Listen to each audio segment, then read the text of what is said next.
Hey there.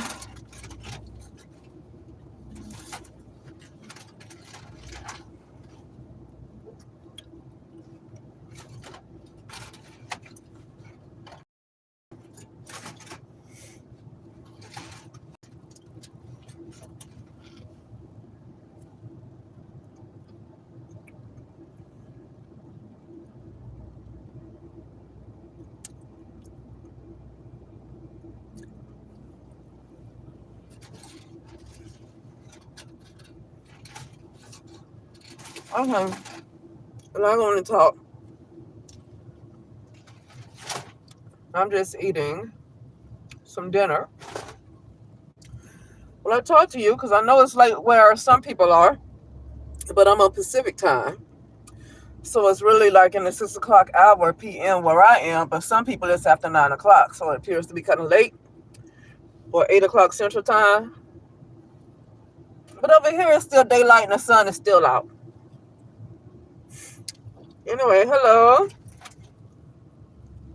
I want to talk about a couple of things.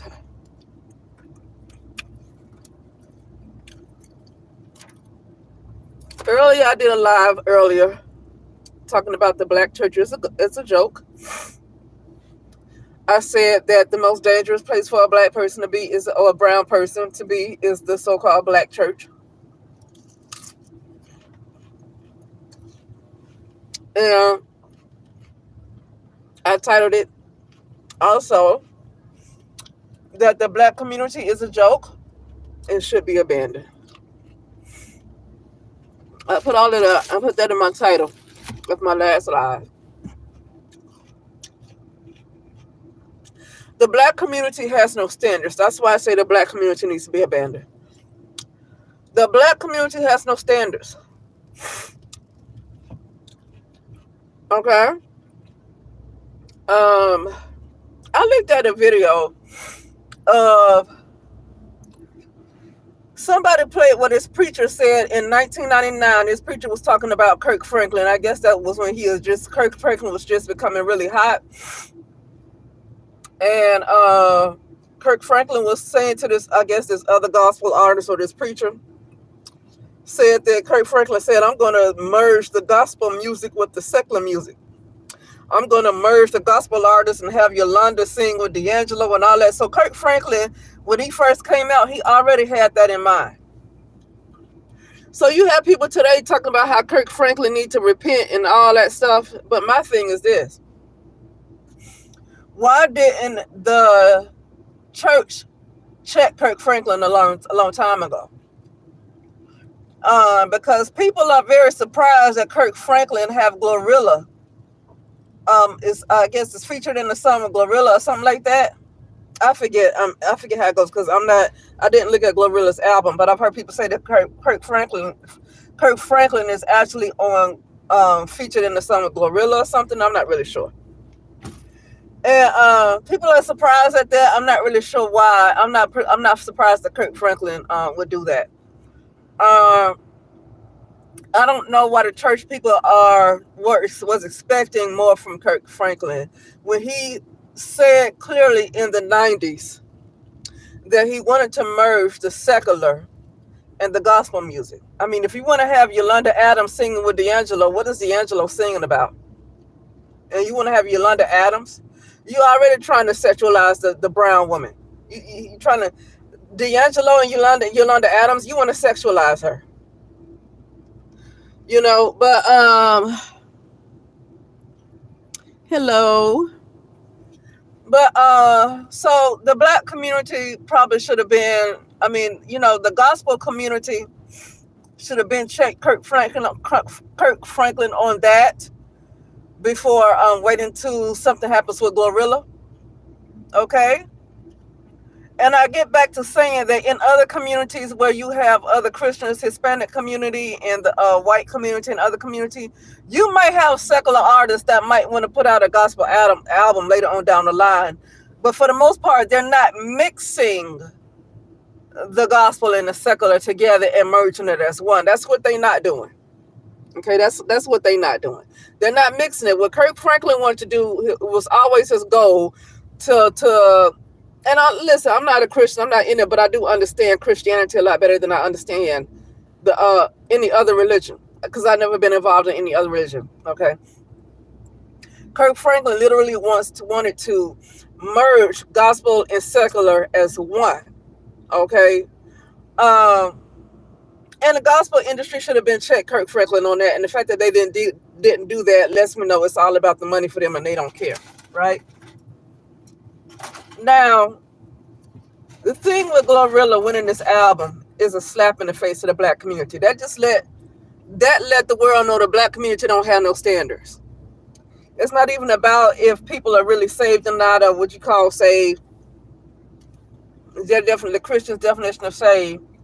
Um, for all we know, Yolanda Adams, according to how people believe what saved is, Yolanda Adams might not even be Yolanda Adams might not even be saved, right? But the point I'm making is that you have other white gospel artists that might not be saved. You might have Hispanic gospel artists that might not be saved. It's really not about that. It's about not caring about how you look to other people. And the black community is constantly humiliated and humiliated. And it doesn't matter how the world sees the way the black community is humiliated. The fact that Glorilla won a Bobby Jones gospel album or something like that, the Bobby Jones Award, over all of the hardworking gospel artists that's really dedicated to their craft and dedicated to their genre. Glorilla is a rapper. That is her genre. And she gets in one song and then that she wins the Bobby Jones Award. It's a slap in the face. Now, the reason why I say that the black community is a joke and that it should be abandoned is because black people don't care. I mean, yeah, they made a bunch of videos. It's time to go further than that.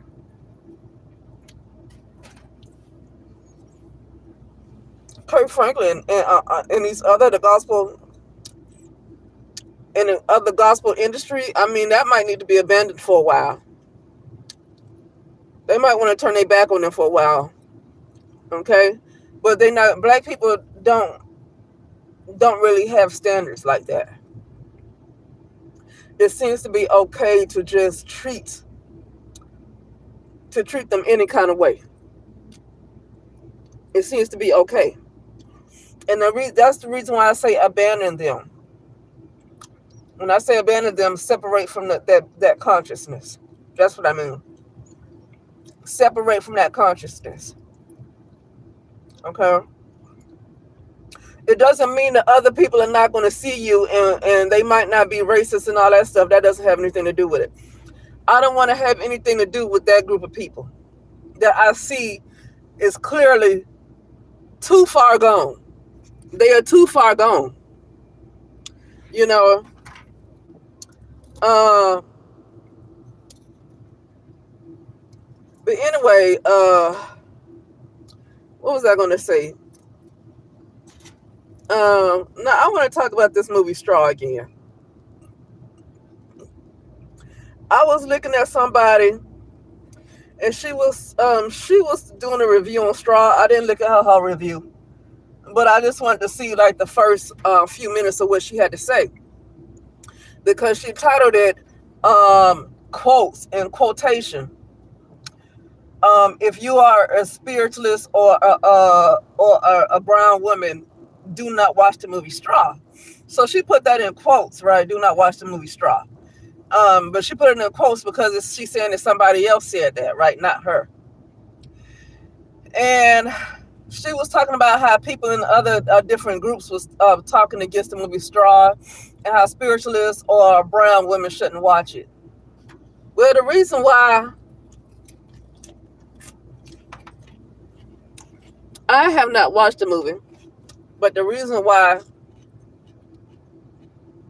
I said that movie could be dangerous to watch is because I don't care if it's a story of other people and it's a real story. If things are really happening. You have murders that still happen too, but I don't want to watch something constantly talking about murders, even though murders happen every day. I don't want to watch a bunch of movies about murders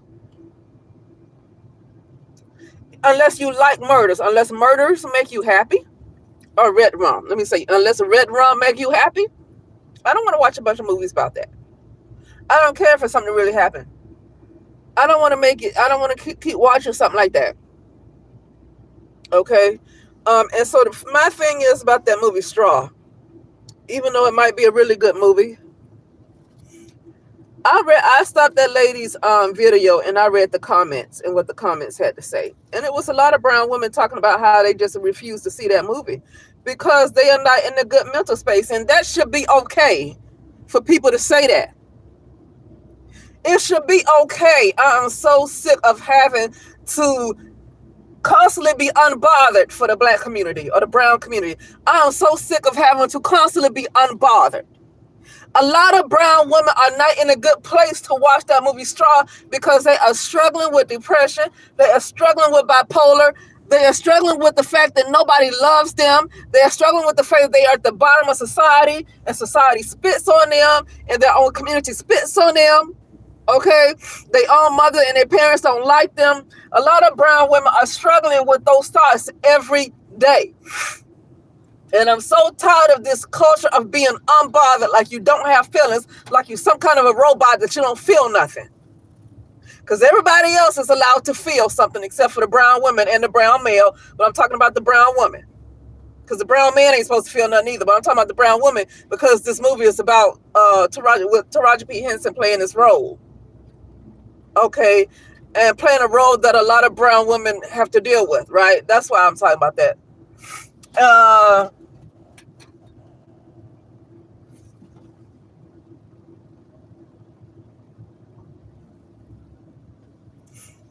It's not good. A lot of brown women have demons already. And like I said, it's time to normalize just saying that you ain't right. Saying that you might have a psychosis. Just go in and say it. I don't know why brown people like to demonize somebody else who might struggle with depression. Demonize somebody else who might have... brown people are at the lowest of the totem pole, but got the nerve to demonize somebody else that's going through something. But that collectively they are at the lowest. I don't get it. Most brown people are mentally unwell, or else the brown collective would not be at the bottom. The fact that the brown collective is at the brown community is at the bottom of the totem pole means that spiritually and psychologically something is wrong. And it's more spiritually than anything. It's not even about being financially. Spiritually, brown people have hit rock bottom. Spiritually, brown people have hit rock bottom. So clearly there is a psychosis there. But you have other brown people that just don't want to normalize having doggone feelings and emotions. A lot of brown women don't need, some of them it's unhealthy for them to watch that movie Straw. It's because they already got some mental disorders already, and watching something like that will make them, even if they already suffer from major depression, if they already on the brink of suicide, watching that movie will send them straight to I don't know what.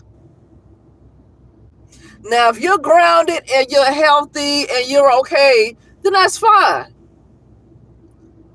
That's fine. If you're grounded and mentally you're okay, you're not really dealing with depression and all those kind of psychiatric issues, then fine. Okay? When you have to cry throughout a whole movie, it lowers your vibration. I don't like being sad. And I know it's nothing wrong with being sad, but I don't like being sad if I really don't have to be sad. And that movie looked like it's going to make anybody really, really, really sad. If you are struggling, listen, I know a thing or two about depression, and I'm not ashamed to say it. I know a thing or two about depression. If you are struggling with these kind of things, I don't want to watch a movie that's going to be having me crying the whole way through. I don't want to watch that. And I'm glad to see these ladies in her comment section saying she would not watch it because they would ladies different ladies in the comment section saying they will not watch it because of their mental health that they're already struggling with. Watching that movie is not a good idea for them. I'm glad they were smart enough to see that. I'm really glad they were smart enough to see that. If you're not okay in your mental health already, and it should be all right to not be okay with your mental health. I'm so sick of brown people getting online and talking about somebody else who got a mental disorder like they don't have one. The fact that they want to clown somebody else who might have it means they got one too. Okay? But yeah. So listen,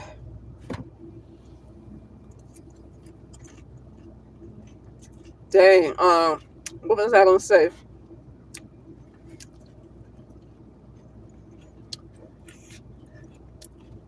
If I was to give birth to a black girl or adopt a little black girl, a brown girl, excuse me, a little brown girl, even if I was adopt one, I would not want her in the United States of America.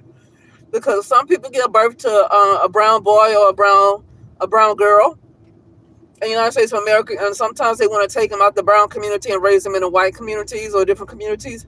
It doesn't help because if you're keeping them away from if you're keeping them away from the psychosis of the brown community, you're bringing them into another psychosis where you have another group of people that think they're superior to somebody else, and that's a psychosis too.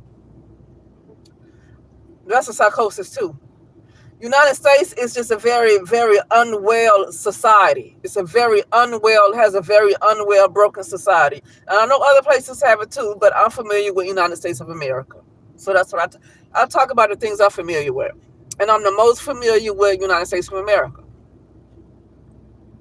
I would rather raise my child in a place where there's less division.